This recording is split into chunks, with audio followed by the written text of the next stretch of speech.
their season. We got the Nocturne, Callista, and the Vi ban.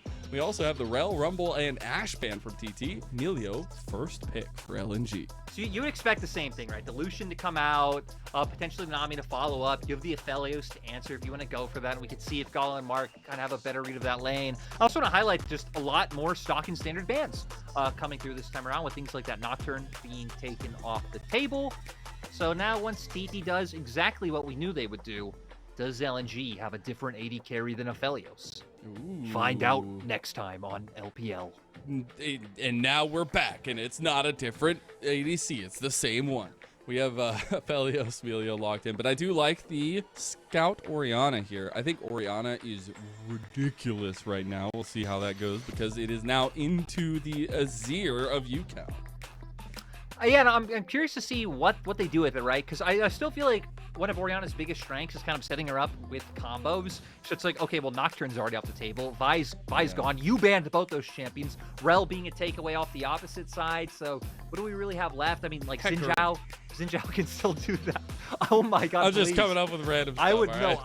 I would welcome that. I'll be honest, I have no idea how like Hecarim has fared in regards to like itemization. It's never been the same. Itemization changes, but it would be a really fun one. But there we go. The other champion that I just listed, Xin Zhao, also being taken off the board. So, I mean, hell, TT know what LNG would like to pair with the Orianna, right? So trying to get rid of some of that stability. For TT, I definitely think something like the Poppy would have been great in providing that disengage and trying to go a similar route from what we saw of RA in that last series. I mean, they do have 3 of the same picks that we did see them there's not much variation just yet, all right? The Wukong is going to be banned. Nice little focus ban towards WeiWei. Also just a lot of mobility and aggression that can be played with that. We'll see. I think it's still going to be another jungle ban here towards Beichuan.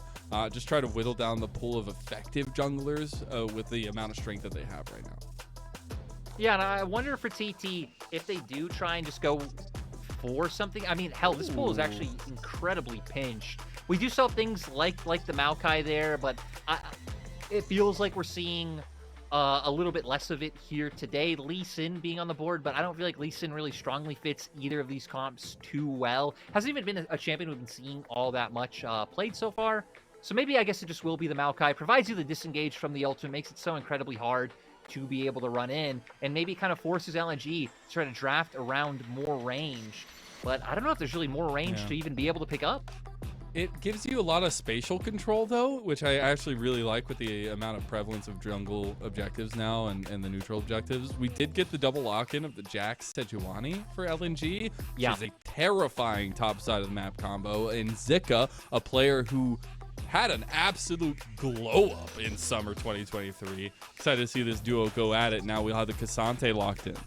And this feels like how it's been going, right? It feels like whatever team kind of ends up with, like, you know, Azir, Maokai, these types of champions, the other team will either try to draft around side lane and fight that way, or just try to draft longer range and beat you with, you know, things like the lethality virus and so on and so forth. But with a lot of that not being able to be picked up, LNG going to bring out the Jax. We know this top side can be so deadly. I mean, especially showing last year, Zika, a force to be reckoned with. And honestly, just having kind of such a glow up. Not that he was ever bad, but he was this player who I feel like kind of had glimpses, but it's like, okay, we need to see a little bit more. But LNG really just enabled him to be his best self in 2023.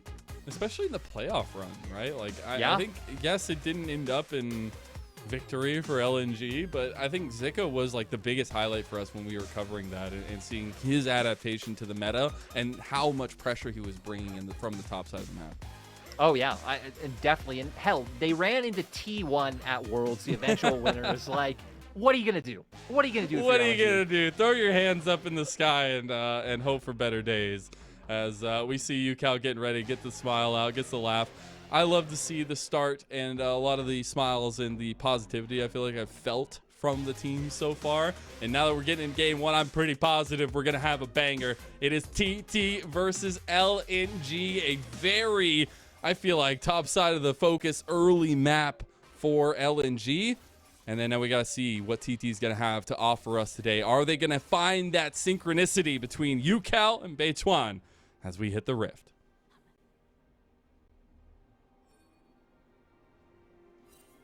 I think wondering if we get that level 1 is always a case in point in this new, especially when we saw that in the first game of our last series. But now actually looking at how the early setups are, because there's so much easy access into ganks and level 1s, it's so scary, it feels like. Yeah, and that's actually been one area where I've always thought teams should just invest more in anyway. And it's kind of one of the things I could lean on from my own experience back when I was coaching, especially when you go to things like international events, because you don't have like a whole lot of time to like reinvent the wheel. Level 1s are just such like a low amount of time to like invest in with a potentially huge return. So it's been one thing I've kind of liked that we've been seeing a little bit more of so far with those map changes, even if we didn't get one here.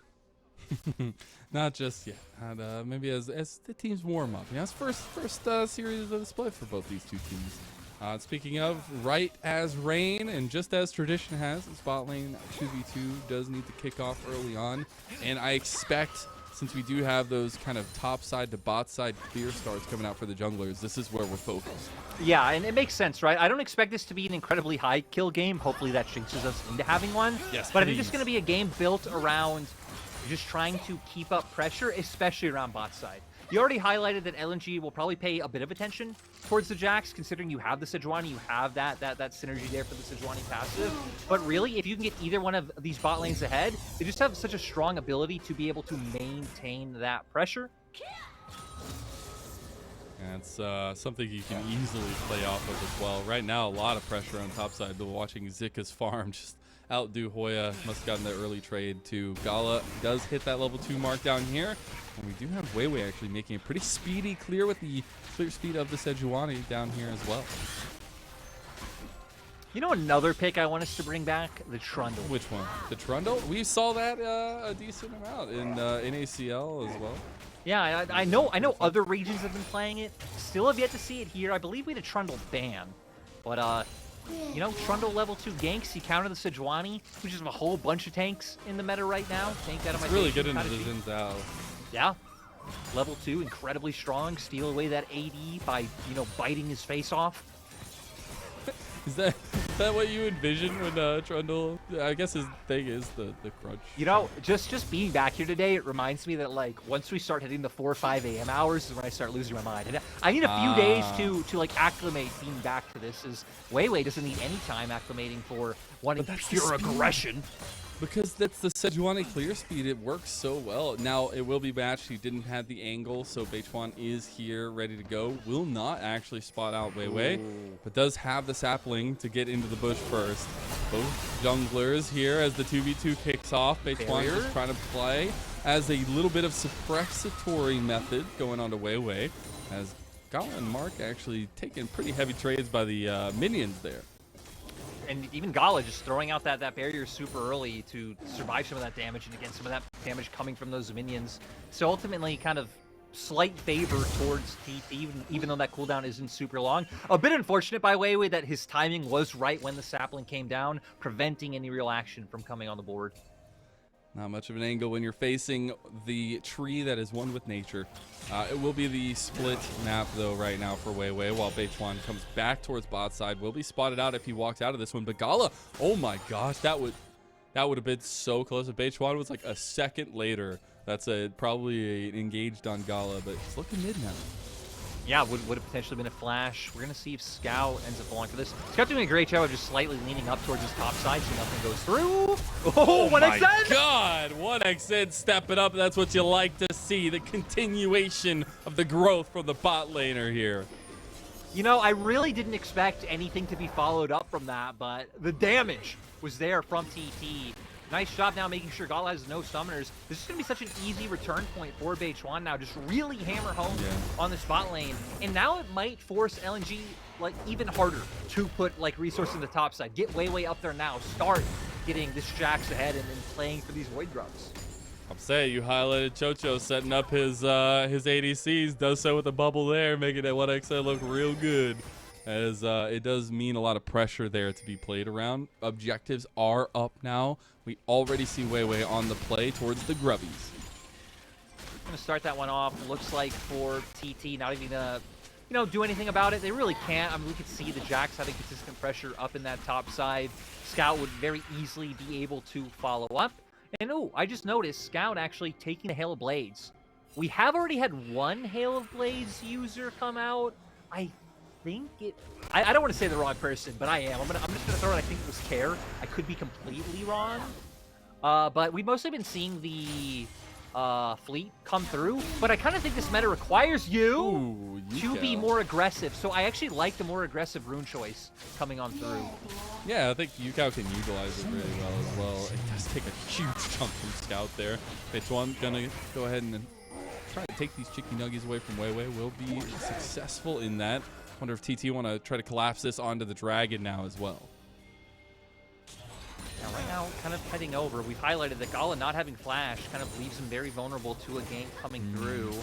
Sadly, going to be, at least know they're here from the vision with that sapling being thrown in, so no opportunity going to be presented. And I'm guessing WeiWei now probably just going to look for a time to lean around bot side and make sure nothing is able to happen. They will see WeiWei down here again because of that sapling. Still try to find the angle because of that extra movement you have towards the tower of bot side. The presence is still here. Not level 6 yet. If he has level 6, very, very lethal. Have to be careful as Beichuan makes his presence renowned down here. And it's just a waiting game here between these trios. No, and for LNG, I mean, you already started to see their bot lane start to back off. You really can't risk it. 1xn's Ignite also now back up. So all that pressure leading into TT being able to get this first strike. And even though it's not the earliest strike, still like that we're getting it 7 minutes on the board. And you could start working your way up to putting some pressure on for Soul. Because LNG, I mean, they're going to be able to have a ton of that side lane pressure later on in the game. That's what you're trying to play towards, right? Zika will be a menace, at least, if he can have some presence side lane. I think Hoya can have some responses there. Cassante is just as feisty, I feel like, as the Jax, but we've definitely seen Cassante solo kill Jaxes in like mid to late game numerous times this week. 100%. It's gonna be interesting. The Dragon did end up going to TT. Now they're trying to make a play on bot side. Ucal is here. The Emperor's Divide. Nice little push. The bubble connects as well. And the culling to the face is gonna give that 1xN first blood. A great synergy coming through from the TT side, but now Hoya looking for those aggressive shades on the Jax like we said. Got the all out there, looking for it, takes the tower shot, will end up backing off. Zika lives to fight another day. And yeah, I mean, so much going on around the map. Scout being one to benefit in the mid lane. 2 plates actually taken for LNG. Still, even with those 2 plates, they're actually slightly down in gold to the side of TT. And I hope we get a replay of that play in bot, because in my mind, that play really just reinforces who TT are, in that, like, their coordination, their synergy, like how they play as a team was always the thing they went for. Great lockdown coming out from Beichuan into the push, and then right into the bubble, like qiuqiu. So on point. I love it. Maybe he's the glue that sticks the connection between Beichuan and Ucal. Because that was always the one point that you're like, if only there was a connection between these two, it would look so good. And that's what I was hoping to see some more of here in 2024. We got delivered that hot and fresh. I do feel like qiuqiu had some really good moments, but he was like, it was really up or down with him, right? He'd either make one of the plays where you're like, okay, him and Ucal kind of took over this game. He was a defining moment, or honestly, kind of just give a big advantage over to the other side. So qiuqiu needs to make sure he doesn't end up being that streaky, right? We need playmaking and synergy, but we need consistency. And by that, I mean, we just need to throw out all the buzzwords we can think of. Yeah, well, consistency is key, and Beichuan will just consistently go bot side. He's been down here all the time. We get him another potential dive here, or just at least hovering over 1xN and qiuqiu. Get a little bit of presence there as WeiWei on his way down here. There is going to be that second spawn of the Grubbies. And now we're at a point where I think we could start seeing more aggression, right? Because we expected low kills in this early game, and it'd really be just a pressure game, a push and pull. Who's leaning where? How can you find small lane advantages? But now, especially with these ults on Beichuan and WeiWei, I mean, you can so easily lock someone down, and there's a lot of burst coming out, especially for the side of TT. We're not exactly there yet with LNG. We're getting close. Getting awfully close. I thought... Oh, there it is. There's the combo. Scout and WeiWei connecting. Oh, no! But it's not enough. Ucal walks away. God, that's just tragic, right? That's like, if he's locked on 1 more second, an auto comes through, he gets taken down. Not going to be able to find a kill, but at least they can turn this into meaningful pressure by getting on these grubs. And, ooh, Zika. He gets knocked back, can't get the blast cone, does it. Now Beichuan, he's in some trouble. He has no flash, he has no way out of it. That might be a dead tree. JoJo's trying to save him, he can't do anything. The Gulling's there, Beichuan, he's still alive. What is happening? He finally dies. As the grubbies are there, they're trying to fight 1xN, but what the hell? We just got double baited. We just got, we're like, okay, Zika's dead, blast clone gets hit, like, great flash, but now TT somehow come out on top of the play, gonna be able to pick up these grubs for themselves, and now... 1xN is smurfing. I was ready to say, like, now we have a real gold lead for TT, but actually we don't. The game's still in a very even state, despite some of the plates being traded back and forth. I'm just saying, 1xN is a Chad among Chads. This starts off so chaotic.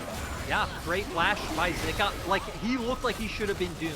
But here we have the CC coming out from qiuqiu to buy a little bit of time. A bit of the healing coming out from the Maokai passive to go even further. And that culling just did so much. Followed by the flash. Really, just LNG, I think, not expecting Beichuan to be able to survive for that long. And especially not expecting 1xN to follow through there so aggressively. Yeah.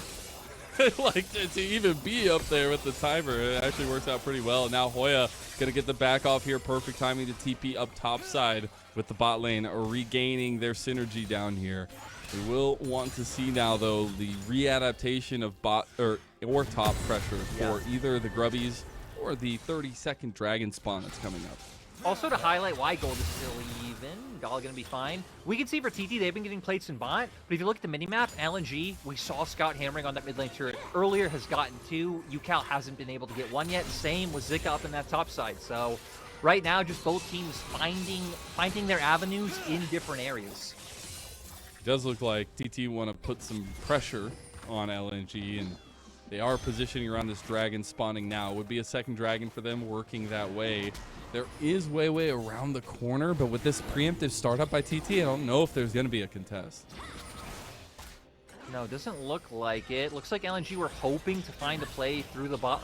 You know, LNG are probably hoping, hey, someone show on bot lane, we go for like a lane gank through here, and then you turn that pressure into dragon. But 1xN probably doesn't expect this. Have it. There it is. He dashes out the last second. Good reaction time by 1xN right there. And he does make it out alive. That was clutch. Yeah, good dash out, good wave coming from qiuqiu to buy even more time. They'll should be able to disengage. Second dragon going over to the side of TT.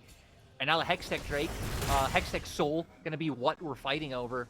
For TT, that would be a huge boon in their favor. And now kind of thinking about what we can play for, it's going to be all about that top side of the map, especially, you know, as we're nearing Rift Herald up on board. So I really love, they went ahead and grabbed that one here. I really love the early damage potential that the first item spikes for Deer and Lucian have. Now we got to see what the item spike for Scout's going to be here. Is boy Hoya going to all out? Might not be enough here. He is pretty tanky. Oh! A little bit stuck there. Hoya going to have to flash out, dies to Zika in the end. Yeah, I mean, it goes down. Still surprising ulti coming out from Scout there. I guess expecting him to try to retreat through that path to his side of the map. It doesn't matter at the end of the day. You still get the gold.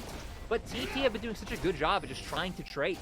Honestly, both teams, right? I mean, hell, that's why we're in the situation we are. Is that both teams have been so diligent at, like, when one team is playing where they're strong, they are taking something on the opposite side. Speaking of taking LNG, taking the Rift Herald here. Who's got the driver's license on LNG? We're going to find out soon enough.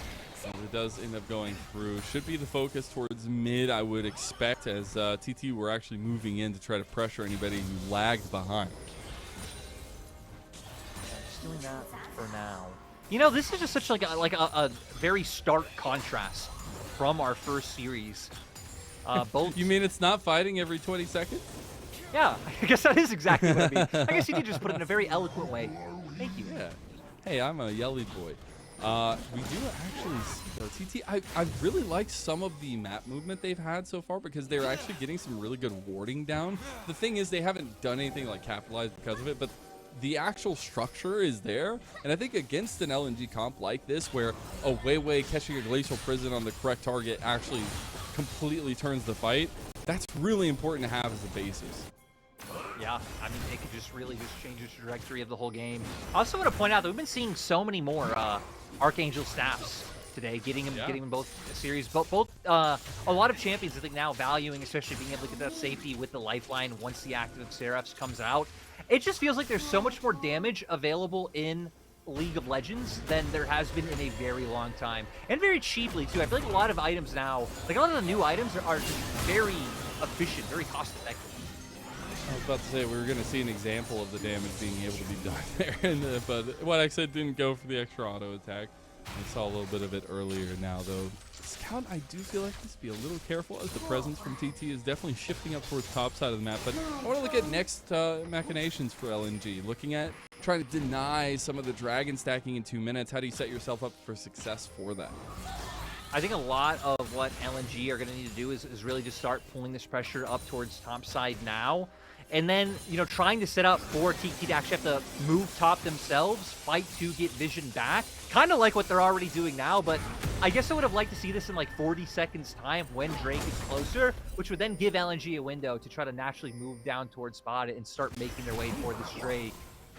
We'll also have the Rift Herald to use and try to exert pressure that way, but I guess the gist is trying to pull TT away from that side of the map so they can't get, you know, a nice vision line set up. Are looking to see if the Rift Tower will be dropped in mid lane. 1xN stepping up. Maybe a nice little candied apple in the eyes of WeiWei. Not going to pull the trigger there and just complete the back. So we'll get a little bit more stagnation in this one. But expect that Rift Herald needs to go ahead and get dropped as we come out. And I'm sure that now that we've had the lane adaptation of getting Gala to mid lane, it's definitely there.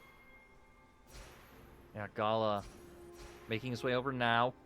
Does have his first item in pocket, and I think we're in a good place where both teams are probably feeling pretty safe because, speaking of Gala, like, has both of his summoners up. 1xN in the same boat, not having to worry too much, especially because there's a lot of tools to displace immobile carries on the side of TT, right? The Azir, the Cassante, the Maokai. So definitely going to need Scout and Gala to have those sums up to have the most optimal fight possible.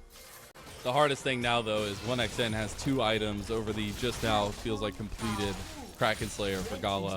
You get the rapid fire cannon extra range. That burst damage that we were highlighting just becomes that much more deadly to Gala. Luckily, Mark is right behind him. We'll see how it works out. But that second item spike is an important factor as we come into another dragon.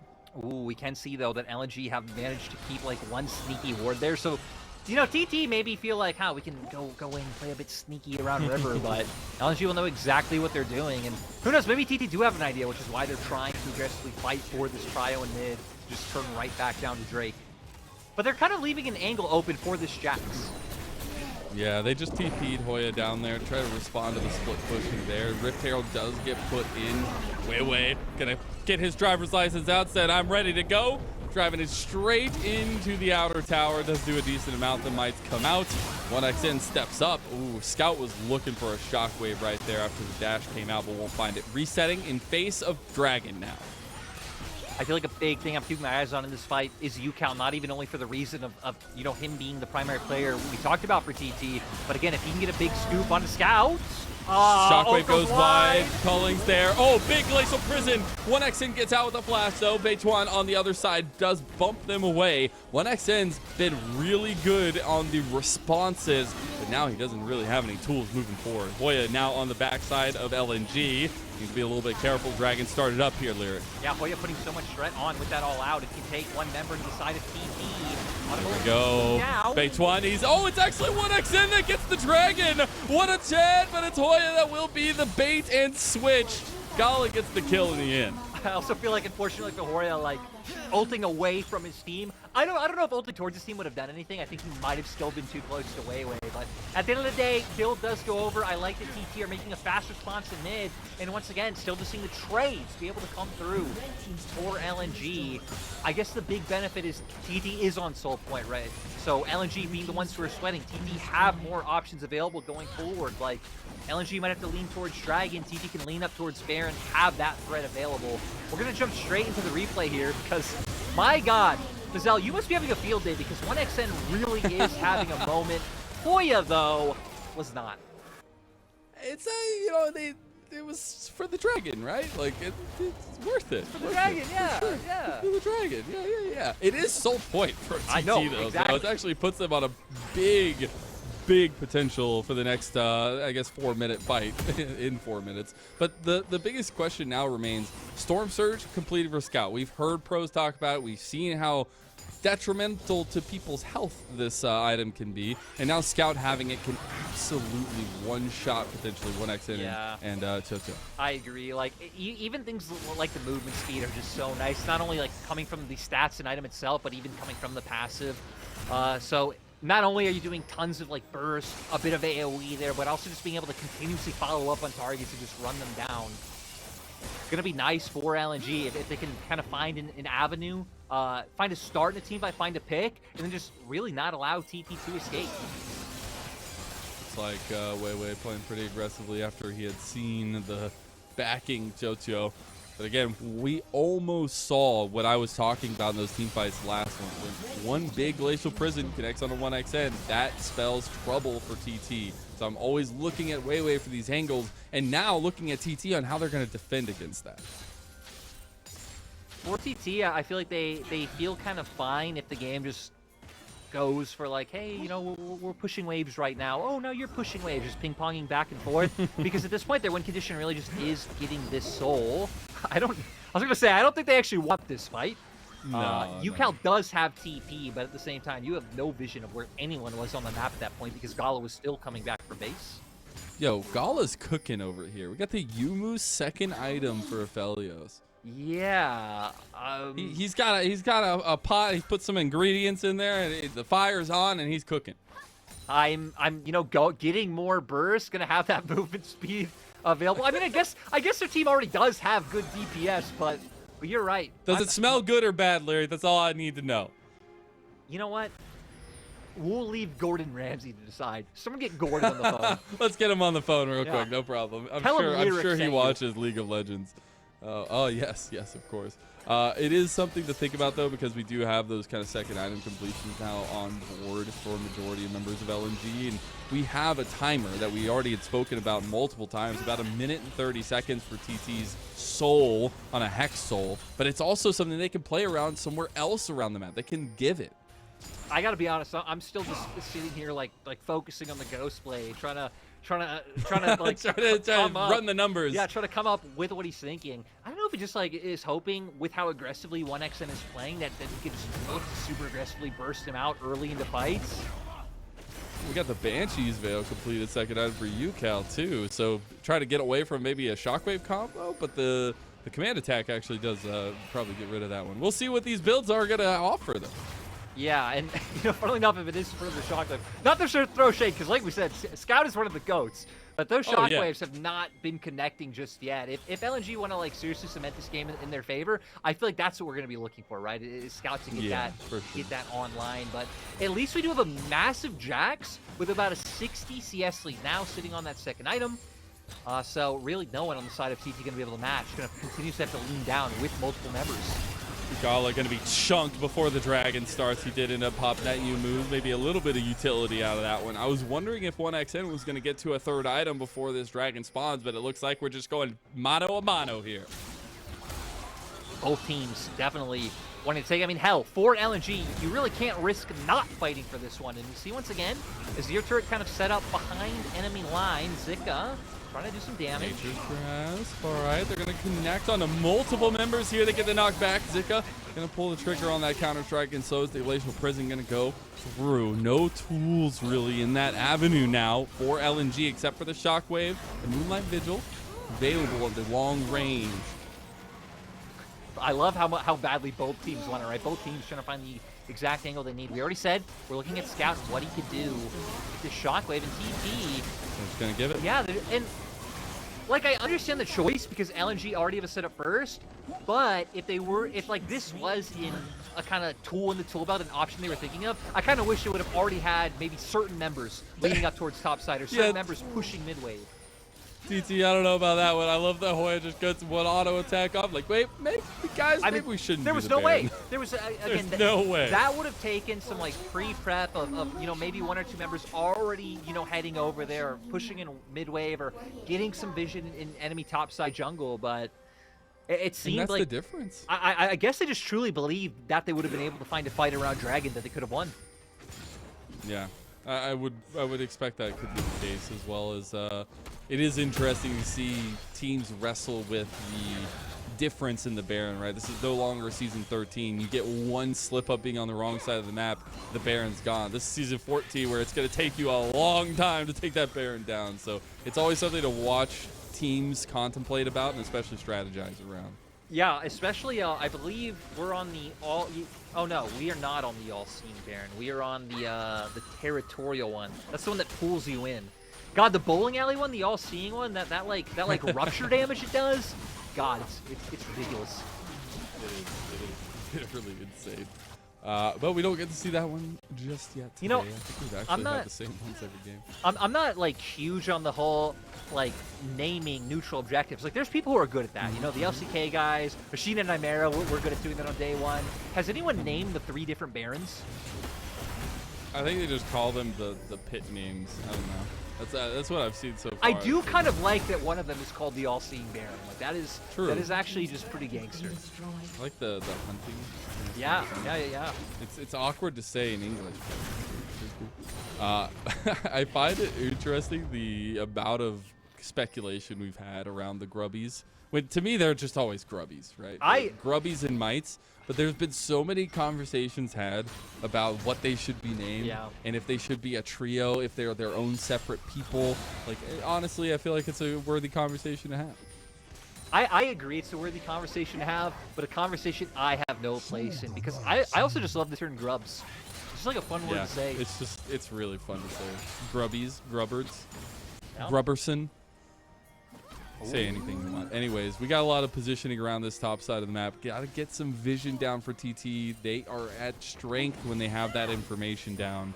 The biggest combo right now I'm looking for LNG is if a Glacial Prison goes in and a Shockwave follows, whoever that hits, I feel like is dead at this point if it's not Beichuan and Hoya.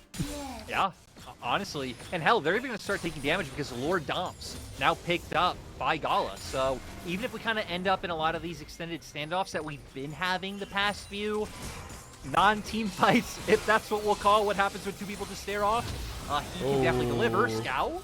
WeiWei looking for it. Glacial Prison going to be flashed out of by qiuqiu, but that means they're going to try to position around Hoya here.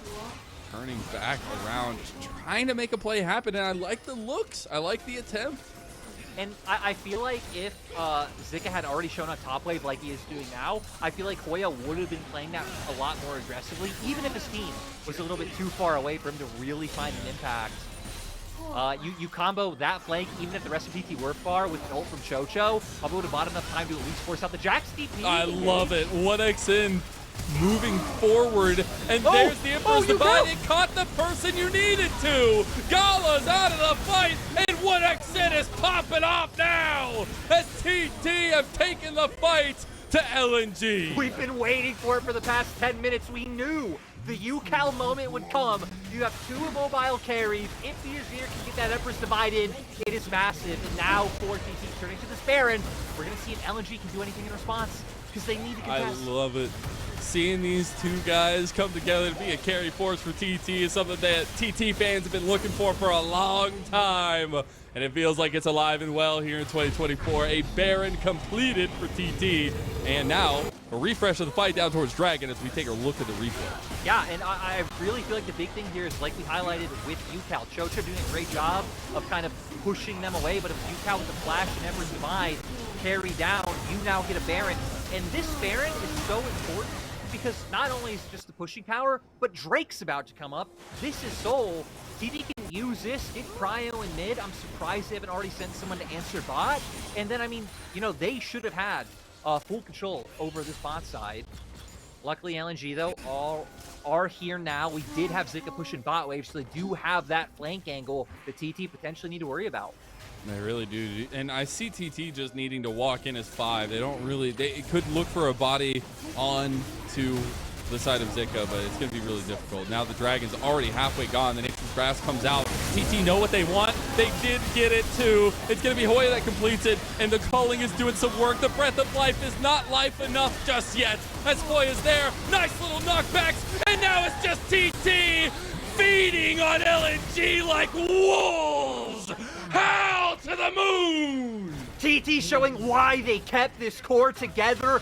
They believed they had something last season. We saw glimpses of it. We knew that, you know, the talent was there, but now being able to bring it together, and now Soul, 4K gold lead, Baron, they're pushing the base. Woo! It's all over, baby. TT looking for the finishing touches. They easily clean this base up, and what a way to take it to one of our top performing teams in 2023 and give them a nice warm welcome to 2024. TT up 1-0. 1xN having a good performance, which is kind of funny because, you know, I'll let people know. When we were talking about this before the match, you did really want to highlight 1xN, and I'm like, yeah, you know, 1xN's pretty cool. Like, he was, you know, an alright part of the roster.